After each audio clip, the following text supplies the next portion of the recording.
오늘은 금융 트렌드를 이끌 새로운 상품, 종합투자계좌라고 불리는 IMA 계좌에 대해 이야기해드릴까 합니다. 복잡하게만 느껴졌던 금융 이야기를 영상을 보시는 분들이 이해하기 쉽게 차근차근 풀어나가겠습니다. IMA 계좌란 종합금융투자사업자가 고객에게 받은 자금을 기업금융 관련 자산 등에 투자하여 그 수익을 돌려주는 실적 배당형 상품이며 증권사가 원금 지급을 약정하는 투자 상품입니다. 쉽게 말해 증권사에 돈을 맡기면 그 돈을 주로 기업 대출이나 회사채 등에 투자하고 운용을 통해 얻은 수익을 고객에게 나누어 드리는 방식입니다. 이 상품의 가장 눈에 띄는 특징은 바로 원금을 보장한다는 점입니다. 예금자 보호법은 적용받지 않지만 증권사 자체의 신용으로 만기에 고객이 맡긴 원금을 책임지고 돌려주기로 약속합니다. 고객 입장에서는 사실상 원금 손실 위험 없이 은행 예금보다 높은 수익을 기대할 수 있다는 것이 가장 큰 매력이 될 수 있습니다. 또 다른 특징은 만기가 있다는 점입니다. IMA 상품의 70% 이상은 만기가 1년 이상으로 설정되어 있습니다. 만기 때 원금을 지급받게 되지만 만기 전에 중도 해지하면 운용 실적에 따라 원금 손실이 발생할 수도 있습니다. 따라서 최소 1년 이상의 투자 기간을 염두에 두신 중장기 투자자에게 더 적합한 상품이라고 볼 수 있습니다. IMA 계좌는 안정형, 일반형, 투자형 등 운용 대상과 위험도에 따라 여러 유형으로 나뉘어 출시될 예정입니다. 이런 다양한 선택지를 통해 투자자 자신의 투자 성향에 맞추어 상품을 고르실 수 있습니다. IMA 계좌가 생겨난 근본적인 이유는 금융당국이 증권사의 기업 금융 지원 역량을 강화하고 국내 자본시장의 모험 자본 공급을 확대하기 위해서입니다. 기존에는 은행에만 예금과 대출 기능이 집중되어 있었다면 IMA 계좌를 통해 증권사가 고객에게서 자금을 모아 중소, 중견, 벤처 기업 등 혁신 성장 기업에 투자하거나 대출을 해주는 통로를 만들고자 한 것입니다. 증권사는 IMA 계좌 운용 자산의 70% 이상을 기업 금융 관련 자산에 투자해야 할 의무가 있습니다. 그동안 개인 투자자가 접근하기 어려웠던 인수금융이나 프리-IPO, 상장 전, 지분 투자 같은 분야의 투자가 가능해지는 것도 이런 이유에서입니다. 이 제도는 지난 2017년에 도입되었지만 자기자본 8조 원 이상인 초대형 종합금융투자사업자만 IMA 업무인가를 받을 수 있는 등 까다로운 조건을 충족하기 어려워 무려 8년 만인 현재 시점에 와서야 미래에셋증권과 한국투자증권이 첫 사업자로 지정되며 상품 출시가 가시화된 상황입니다. 이런 새로운 제도의 도입은 기존의 예대마진과 부동산 프로젝트 파이낸싱에 의존하던 금융 구조에서 벗어나 기술, 기업 등의 자금을 공급하는 역할을 증권사에 맡기겠다는 정책적 의도도 담고 있습니다. IMA 계좌 가입 전에 꼭 확인해야 할 필수 체크사항들이 있습니다. 가장 중요한 점은 IMA 계좌는 예금자 보호 대상이 아니라는 사실입니다. 다만 증권사가 자체 신용으로 원금을 보장하는 것이니 인가를 받은 증권사의 신용도가 매우 중요합니다. 현재 IMA 인가를 받은 증권사는 자기자본 8조 원 이상의 초대형 증권사이어서 이런 부분에서 일정 수준의 안전성은 확보되었다고 볼 수 있습니다. 또 IMA 계좌는 발행 한도가 설정된 상품입니다. 발행어음과 IMA를 합쳐 자기자본의 300%로 통합 한도가 정해져 있습니다. 이 규정은 증권사가 무분별하게 자금을 조달하는 것을 막고 원금 지급 리스크를 관리하기 위한 장치이므로 투자하는 증권사가 이 한도를 지키고 있는지 여부를 확인하는 것이 중요합니다. 그리고 중도 해지 시에는 손실이 발생할 수 있다는 점을 반드시 기억해야 합니다. 대부분의 IMA 상품은 만기가 1년 이상이며 만기까지 자금을 묶어 두실 수 있는 여유 자금으로 투자하는 것이 현명합니다. 운용 및 성과에 따른 보수도 떼간다는 점도 일반 정기예금과는 다른 부분이므로 상품별 보수 체계를 꼼꼼히 살펴보셔야 합니다. 목표 수익률에 대해서도 궁금하실 텐데요. IMA 계좌는 운용 실적에 따라 수익이 달라지는 실적 배당형 상품입니다. 따라서 수익률이 확정되어 있지는 않습니다.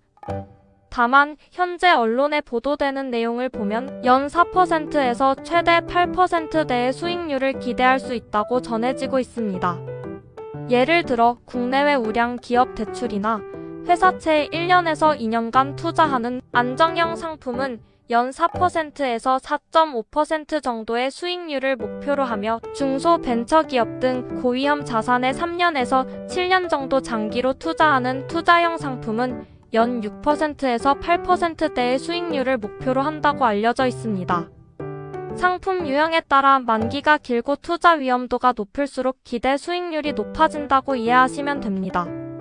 IMA 계좌와 자주 비교되는 세 가지 금융상품 CMA, ISA, 그리고 연금저축과의 차이점을 알기 쉽게 설명해 드리겠습니다.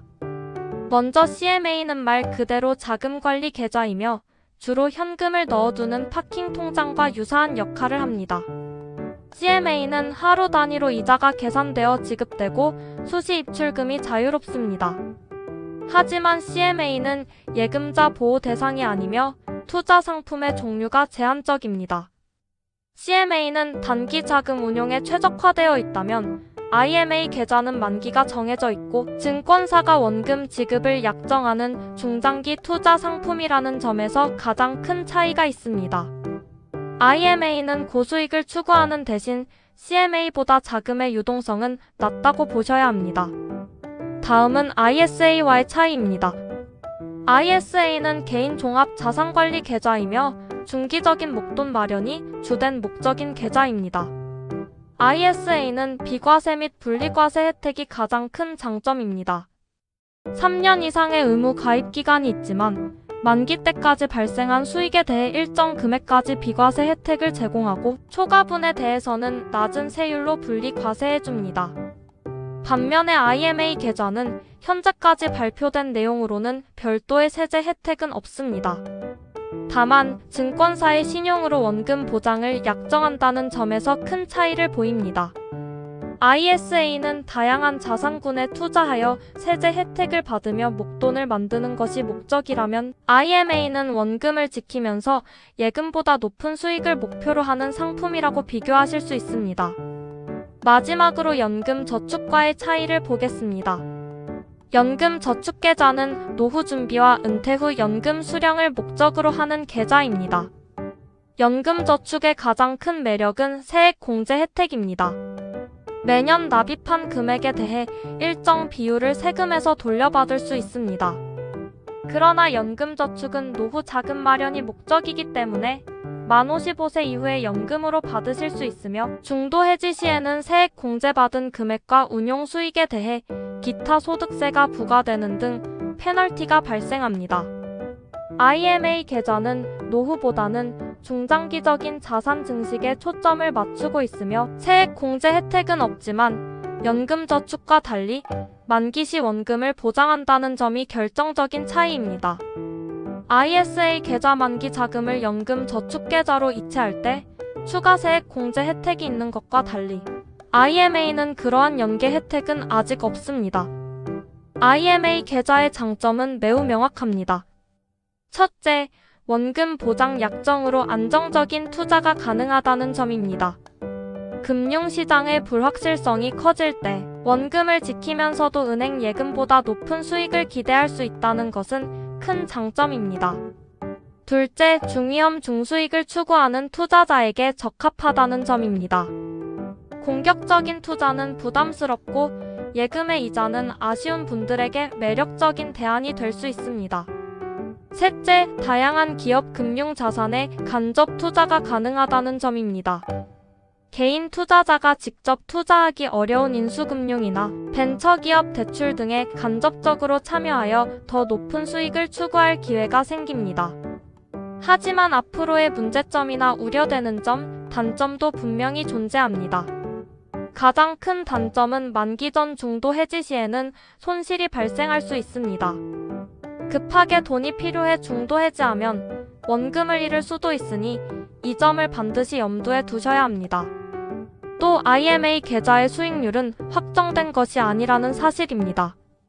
아무리 목표 수익률이 높아도 실제 운용 성과에 따라 기대했던 수익보다 낮아지거나 심지어 장기간 투자 끝에 원금만 돌려받는 사례도 나올 가능성은 배제할 수 없습니다.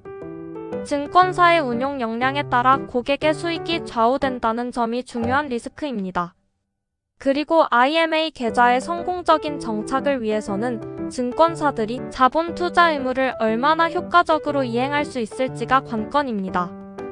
IMA로 조달한 자금의 70% 이상을 기업 금융에 투자해야 하는데 원금 보장이라는 부담을 안고 위험성이 높은 기업 대출이나 투자에 적극적으로 나서지 않을 우려도 존재합니다.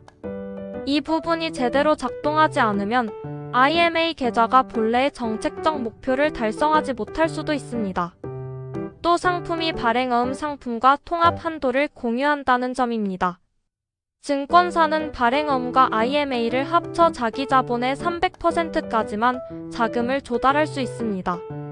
IMA 도입론의 초기에는 발행어음 한도와는 별개로 증권사가 자금을 무제한으로 조달할 수 있을 것이라는 기대가 있었지만 원금 보장에 대한 리스크 관리를 위해 통합 한도가 설정되었습니다.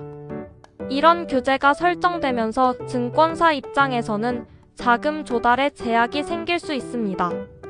현 시점 2025년 12월 뉴스 보도를 보면 IMA 계좌는 제도 도입 8년 만에 첫 사업자로 미래에셋증권과 한국투자증권이 지정되었으며 이르면 12월 중 1호 상품이 출시될 예정이라는 소식이 들려오고 있습니다. 초기에는 시장의 신뢰를 쌓기 위해 연 4%대 수익률을 목표로 하는 안정형 상품부터 먼저 선보일 전망입니다. 은행권에서는 IMA 계좌가 출시되면 안전성과 수익성을 동시에 추구하는 투자자들이 증권사로 자금을 옮기는 머니무브가 일어날까 긴장하고 있는 분위기입니다. 현재 은행 정기예금의 최고금리 평균이 연 3%대 초반 수준이므로 IMA의 기대 수익률이 더 높기 때문에 투자자들의 관심이 매우 높습니다. 또 금융당국은 IMA 인가를 받은 증권사에 대해 모험자본 투입 비중을 단계적으로 확대할 의무를 부여했습니다. 2026년에는 10%, 2027년에는 20%, 2028년에는 25%까지 모험 자본에 투입해야 합니다.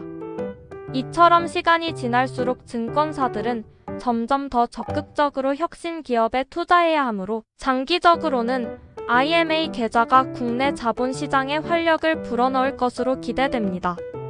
오늘 제가 준비한 일상 속 꿀팁 정보는 여기까지입니다.